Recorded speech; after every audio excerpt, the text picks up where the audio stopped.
Kajingya kajia kaput hapadeng ka Assam bat ka Meghalaya nakabenta ka Block 1 kelatnam sendet nakadaw jong ka election siya ka yingdor bar tawan jong ka Giant Hills Autonomous District Council JHADC bat menta ka kenti ka Sengkarbi Students Association KSA kelapun pau ya ka jing persya ya ka jinglong kertong jong ka kong Banikas Laban ha ka election JHADC.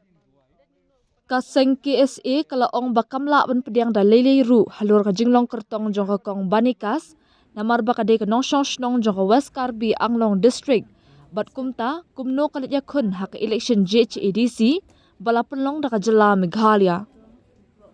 Ka kong Banikas kabadai ka nongshong shnong jong ka shnong Muluber kabahap hapo Block 1 hapo West Giant Hills District katba ki KSA ki kam bakas shnong Muluber kahap hapo West Karbi Anglong District na markat kum ka jingkam jong ki uput usam jong ka West Karbi Anglong District kakut hadu kawa mentang.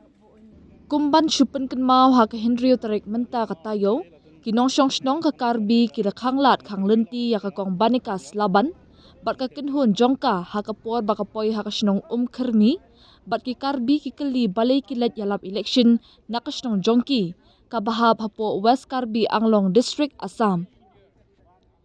Kilaong ru ya ka kong Laban baka deban shimjing bitshwa na kibor penya jong ka West Karbi Anglong District shwa baka nya lenti nakasnong jongki.